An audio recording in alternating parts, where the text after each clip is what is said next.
what I planned. But that's fine. Oh, I'm bleeding. I'm bleeding, but that's fine. So, this is the blade adapter, or nipple, as we like to say, for the top of a friend's lightsaber. And I thought I would do a little show and tell here. It's pretty good. It's pretty good. There are holes tapped in it. I think they're 440. I think. We're doing American with this. Anyways, this will be going in the top of this. And that may look familiar, that shape. Really, this is an adapter for the blade itself. It didn't become a design until they made a new lightsaber for Luke in Return of the Jedi. But there's going to be a rod that goes through here. This is a Solo's Hold saber, I think. It's got the same locking mechanism as an At Star's End Anakin Starkiller saber. So I had to make this part for it.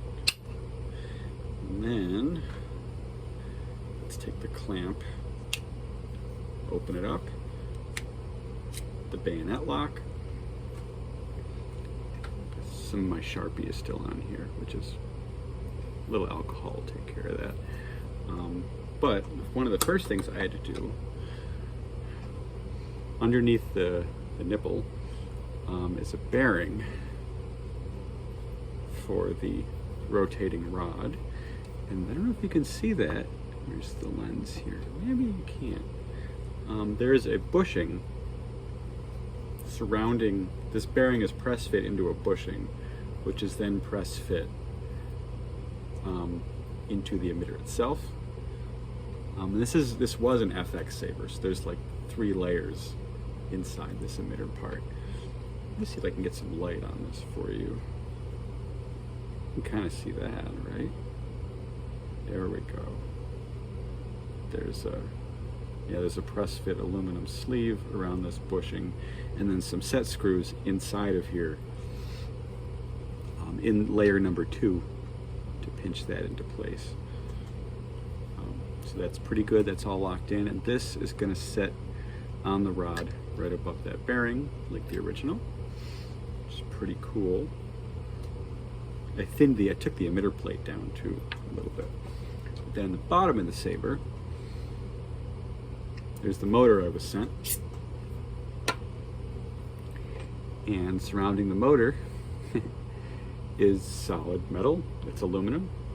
This is such a thin wall, we had to make a pretty thick sleeve for the motor, which, look at this, usually there's a grub screw that runs through the wall and pinches the motor and the bushing in place. This wall is so thin, I couldn't get a grub screw, a decently sized one, pinched in there.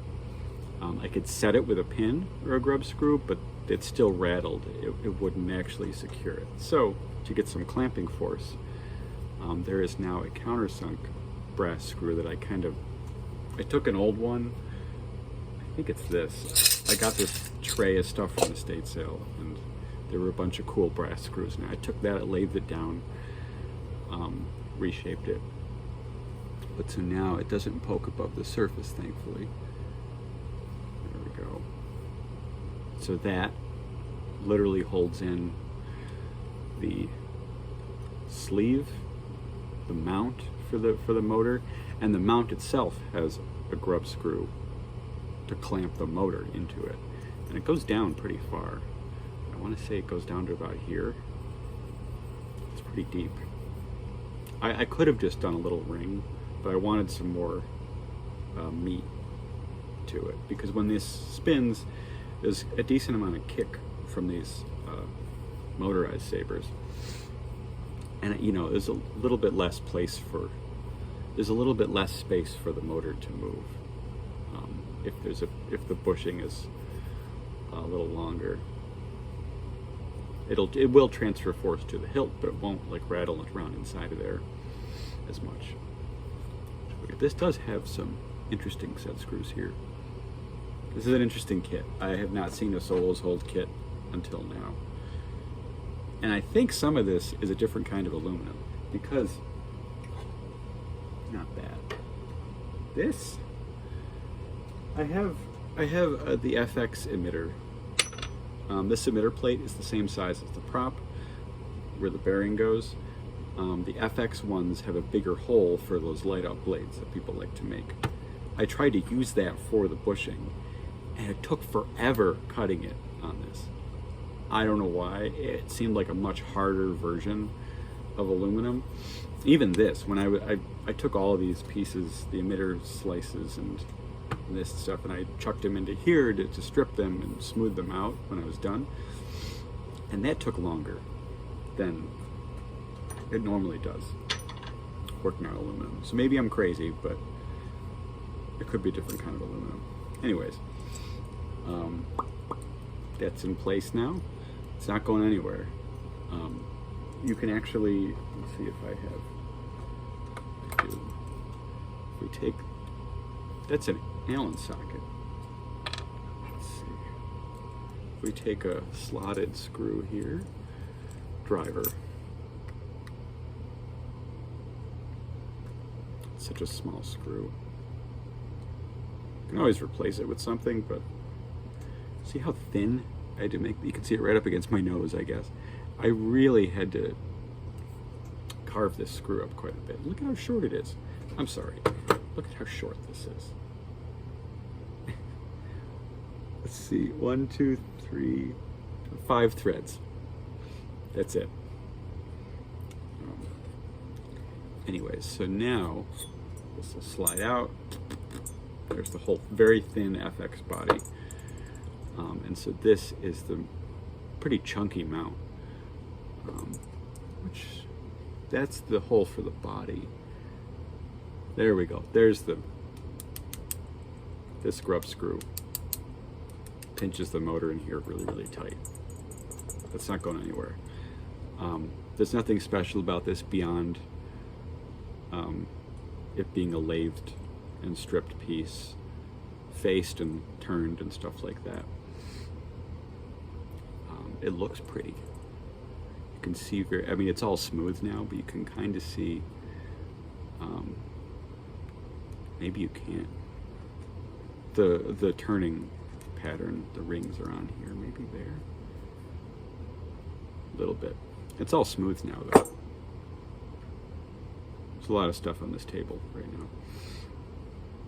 But anyways, this was actually longer. It went out to about here, but it was a little too long to fit up inside because the top of it is thicker than the bottom. Look at this. That wall compared to this wall. It was probably for people that put chassis in and electronics and stuff, which I get. But there is the chunky motor mount, and there are your contacts, which will then go to a switch if you want, or straight out to the battery pack, old school. But yeah, and I chose to do one for each. I think they had a couple, so you could literally like adjust the motor placement and stuff like that. But they also had a custom thick-walled lightsaber. This, on the other hand, don't have a lot of material to work with. So, you end up with this. Now the fun part is lining up the countersunk hole with the threaded hole. Got it. Okay. And then dropping this tiny little, I don't even know if screws exist of this shape. I mean, it's kind of countersunk, but it's more like a pancake. Suppose if someone gets mad at me for making them a custom screw that you can't replace, I will take the heat. But maybe a new version of this screw exists. Maybe. I don't know. There we go. God, that's small.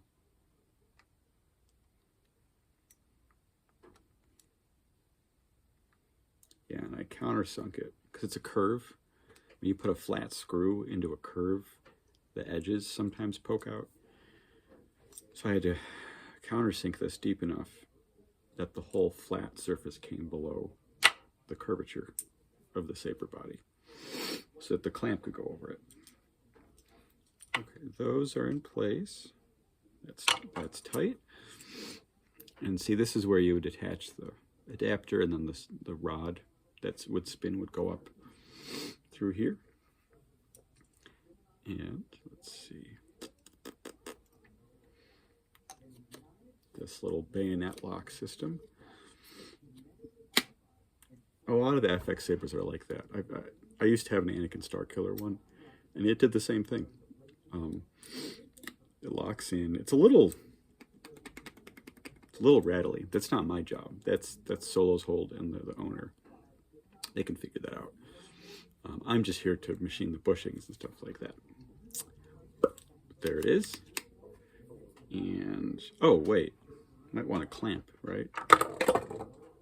So much on this bench. So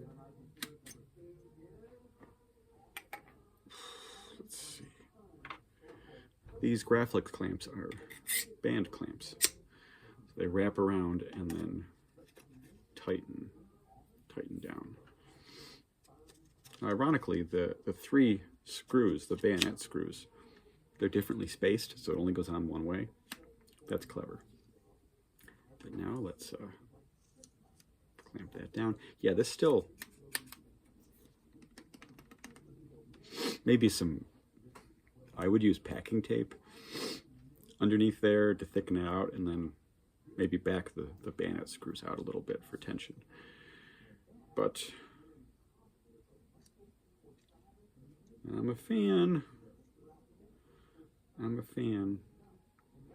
There's some dings on the pommel. I don't know if I did that or if it came to me that way. I don't remember. I mean, the real prop is covered in scratches and dents and vice teeth marks. So I guess that's accurate, but yeah. We'll see. It's a pretty beautiful saber, I do have to say. These are all the same size, which is a little weird. They're differently spaced, though, just like the original.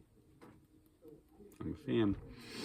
I'm a fan, and now this is a pretty hefty, the weight is right there. That's a good place for the weight to be, right here. If it's up here, it's too far forwards. If it's back, it feels kind of funny. This is pretty great. I'm amazed that bearing press fit. I do a vise and sandwich that together. And then, there we go. This was fun. Thank you for the experience of machining bushings for a custom kit that I still don't understand how and why it goes together the way it does. But I learned a lot of new things about lightsaber replicas. For now, I'm gonna go clean up. Bye.